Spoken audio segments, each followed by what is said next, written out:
Антон Павлович Чехов. Чиновниктин өлүмү. Кыргыз тилине которгон Таштанбек Чакиев. Күндөрдүн биринде кайсы бир мекеменин чарба кызматынын адиси Иван Дмитриевич Червяков экинчи катардагы ордуктардын биринде Карневилдик коңгуроолор аттуу оюнга дүрүбү салып, маашырлана карап отурду. Бирок бир маалда дал мына ушу бирок бир маалда деген сөз аңгемелерде көп учурайт. Авторлор туура айтат. Турмуш күтүүсүздүктөргө жык толгон. Бирок бир маалда бети башы бырышып, көзү төбөсүн көздөй жылды да деми токтоп калды. Мына ушундан соң ал көздөрүн дүрбүдөн алып, эңкейе берип, "Апчи!" Өзүңүздөр баамдагандай, ал капысынан чүчкүрүп жиберди. Чүчкүрүүгө эч кимге жана эч жерде тыюу салынган эмес. Ким гана чүчкүрбөйт? Карапайым адамдардан тартып жогорку даражалуу атка минелерге чейин чүчкүрүшөт. Червяков чүчкүргөнүнө кичине оңтойсуздана түштү да, чөнтөгүнөн жүз арчысын алып, оозун бурдуна арчып, тарбия көргөн адам катары жан жагына имериле карап алды. Чүчкүрүү менен кимдир бирөөнүн тынчын алып койгон жокпу? Бирок ошол замат оңтойсуз абалга кириптер болууга туура келди. Алдыңкы катарда отурган карыя киши кол мээлеи менен кежгесин аарчып бир нерсе деп өзүнчө күңкүлдөп жаткан экен. Ошол замат анын маалымат таратуу ведомствода кызмат өтөгөн статтык генерал Брижалов экендигин Червяков илгиртпей баамдады. Шилекейим чачырап кеткен окшобойбу, деп ойлоду Червяков.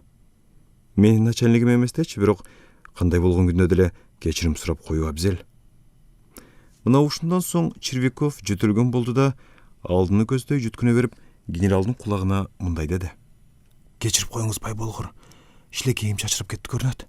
Капысынан болуп кетти." "Эч нерсе эмес. Чын менен эле кечирип коюңузчу. Мен мындай болуп кетет деп түк ойлогон эмес элем." "Эч нерсе эмес дедим го. Жолтоо болбосоңуз эми." Червяков кыжаалат боло түштү да сцена жакка үңүлдү. Бирок мурдагыдай делөөрөп, таттуу кыялдарга батпастан өзүнчө бушайман болуп, антракттык тыныгуу учурунда акмалап туруп, Брижаловдун жанына жакын келип мындай деди. "Мен сизге шилекейимди чачыратып алдым көрүнөт. Кечирип коюңузчу бай болгор. Мен деги эле мен андай деп..." "Ой тобу, болбодубу эми? Кайра эле айта бересизби? Мен аны унутуп калганым качан?" деди генерал жактырбаган тийде. "Унутуп калганым качан деп коет. Кайдан унутмак эле? Көздөр эле айтып турбайбы?" деп ойлоду Червяков жалгыз калганында. Ал тургай сүйлөшкүсү да келген жок. Жок, мындай болбойт. Кандай жол менен болбосун капысынан болуп кеткенин, мунун өзү жаратылыш мыйзамы экенин айтып түшүндүрүү керек. Антпесе жаба түкүргүсү келген экен деп ойлоп калышы да мүмкүн. Азыр ойлобогону менен кийин сөзсүз ошентип ойлойт. Үйүнө келери менен Червяков өзүнүн адепсиз кылыгы тууралуу аялына айтып берди. Бирок аялы анын бул айтканын кадыресе эле кабыл алып койгондой туюлду. Чоочуп өң алеттен кетмек турсун Брижалов өзү эмес чоочун экендигин билген соң биротоло көңүлү жайдарлана түштү. "Мейли, барсаң барып кечирим сурап кой", деди ал. "Антпесе эл алдында өзүн алып жүргөндү билбейт тура деп ойлоп калуусу дагы ажап эмес." "Ошо да, ошону айтып атпаймынбы? Кечирим деле сурадым, бирок ал негедир, билбейм, айтор күңк-мыңк этип, жактырбагандай эле түр көрсөттү." Кийинки күнү Червяков сакал мурутун алган соң үстүнө жаңы вицмундирин кийди да, дагы бир мертебе түшүндүрүү үчүн Брижаловду көздөй жөнөдү. Генерал өз кабылдамасында адамдарды кабыл алып аткан экен. 4-5 адамдын өтүнүчүн эшиткен соң, генерал "Угуп атам" деген таризде Червяковго тигилди. "Эсиңизде болсо, кечээ оюн учурунда, улуу урматтуум", деп баштады экзекутор.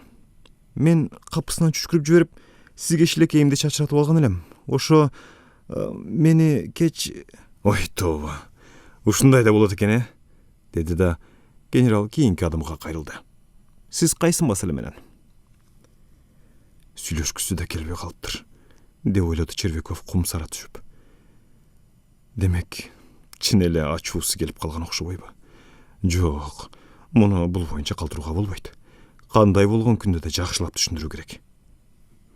Генерал акыркы адам менен баарлашып бүтүп, кабинеттин көздөй жөнөгөндө, Червяков артынан жете барып мындай деди.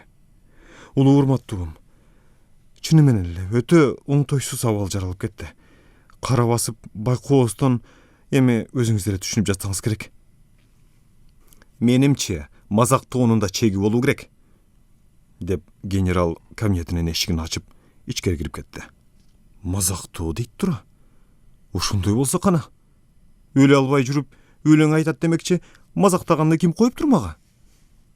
Жөнөкөй нерсеге түшүнбөй жатканын карасаң, дагы генерал эмиш. Демек, ушундай экен да. Мейли. Мындан кийин бул өзүң Кудай сизге немеден кечирим сурабайм. Кудай алсын. Жөн гана кат жазып жөнөтүп жиберем. Келсем бутум сынсын, деп ойлоду Червяков, үйүн көздөй кайтып келе жатып. Бирок кат жазган жок.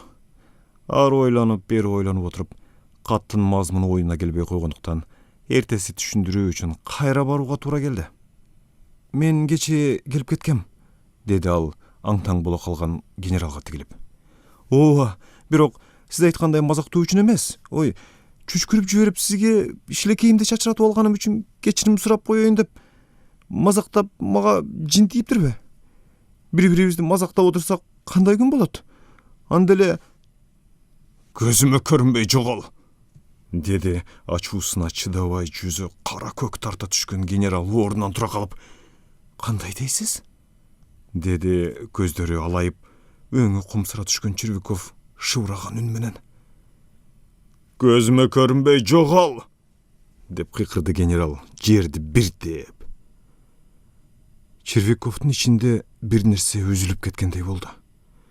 Көзү караңгылап, кулактары чуулдап чыккандыктан карайлаган боюнча эшикти эптеп таап көчөгө чыкты да, жыла басып үйүн көздөй жөнөдү. Үйүнө кирип келип, вицмундирин чечпестен акырын барып диванга бүк түшүп жата калып, бир аздан соң өлүп калды.